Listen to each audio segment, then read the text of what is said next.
तो कैसे हैं आप सब। स्टॉक मार्केट की सीरीज की इस चौथी वीडियो में आपका बहुत स्वागत है।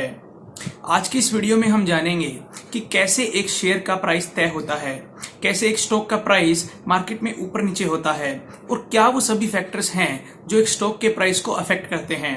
ये सब जानेंगे हम आज की इस वीडियो में।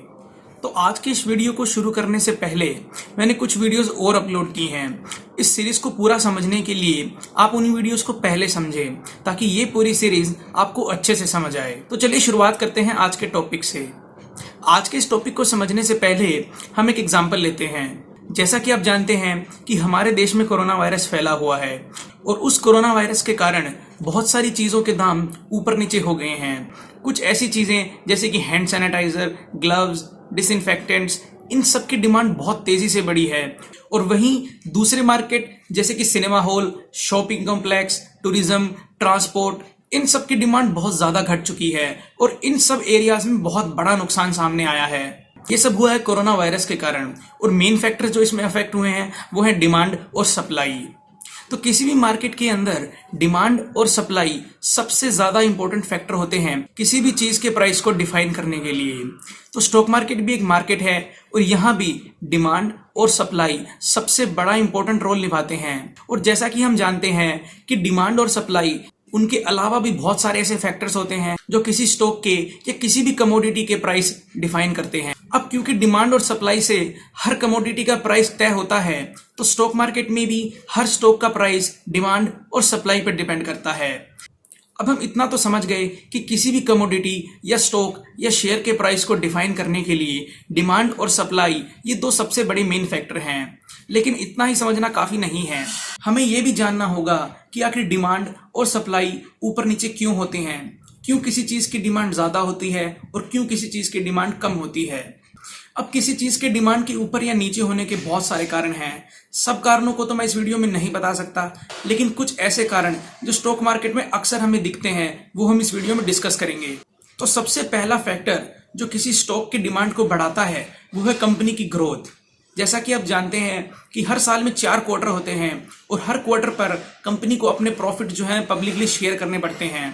अब जब भी कंपनी के प्रॉफिट सामने आते हैं तो इन्वेस्टर्स उन प्रॉफिट को एनालाइज करते हैं, उसकी ग्रोथ को एनालाइज करते हैं और उसके हिसाब से उस स्टॉक की डिमांड करते हैं। अब मान लीजिए किसी कंपनी का अच्छा मुनाफा आया है, उस कंपनी ने काफी अच्छा प्रॉफिट कमाया है, उसका रेवेन्यू भी ग्रो हुआ है, तो इन्वेस्टर्स उस स्टॉक की डिमांड करेंगे जो कि उस स्टॉक का प्राइस बढ़ा देगा। और वहीं अगर दूसरी तरफ किसी कंपनी के रिजल्ट में बिल्कुल प्रॉफिट सामने नहीं आया या उसका प्रॉफिट माइनस में चला गया तो इन्वेस्टर्स उस कंपनी के शेयर बेचना शुरू कर देंगे और उसकी सप्लाई बढ़ जाएगी जिसके कारण उसका प्राइस नीचे चला जाएगा।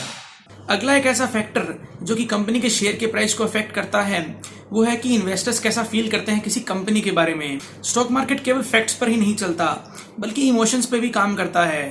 अब मान लीजिए किसी बड़े इन्वेस्टर ने ये कह दिया कि आने वाले समय में वो एयरलाइन से अपने पैसे निकालने वाले हैं और इंटरनेशनल मार्केट में काफ़ी इन्वेस्टर्स ने एयरलाइन से अपना पैसा निकाल लिया जिसकी वजह से कुछ एयरलाइंस कंपनियां बैंकक्रप्ट हो गईं। तो अब आप समझ गए होंगे कि डिमांड और सप्लाई एक या दो फैक्टर्स पर डिपेंड नहीं करते बल्कि ये डिपेंड करते हैं बहुत सारे फैक्टर्स पर। और जब आप इन फैक्टर्स को समझ जाएंगे आपको भी अंदाजा हो जाएगा कि किसी कंपनी का शेयर का दाम ऊपर जाएगा या नीचे। उसके बाद अगला फैक्टर जो कि डिमांड और सप्लाई को अफेक्ट करता है वो है कंपनी के बारे में न्यूज़। इसका सबसे अच्छा एग्जांपल है यस बैंक।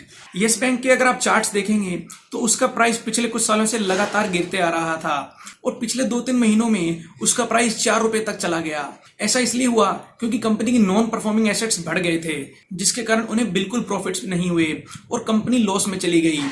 तो ये तो था कि जब किसी कंपनी के दाम नीचे चले जाते हैं। एक दूसरा एग्जांपल लेते हैं जो कि है रुचि सोया का। ये कंपनी जनवरी में बैंकक्रप्टेड हो गई थी और इसने अपने आप को सेल पर डाल दिया था और इस कंपनी को एक्वायर किया था बाबा रामदेव की कंपनी पतंजलि ने। जब ये कंपनी डीलिस्टेड हुई और इस कंपनी को दोबारा लिस्टेड किया गया तो इसके दाम थे केवल 17 रुपए और आज जब मैं ये वीडियो रिकॉर्ड कर रहा हूँ इस समय इस शेयर का दाम है 638 रुपए। इस कंपनी का दाम 3200 गुना बढ़ गया है केवल पिछले 6 या 7 महीनों में।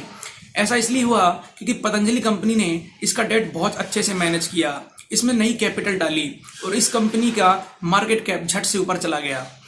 अब मान लीजिए किसी कंपनी के ऊपर रेड पड़ती है या किसी कंपनी के अंदर कोई चेकिंग होती है और ये न्यूज़ टीवी पर आ जाती है या ये न्यूज़ लोगों में फैल जाती है, तो आप इसका असर सीधा सीधा उस कंपनी के शेयर प्राइस पर देखेंगे।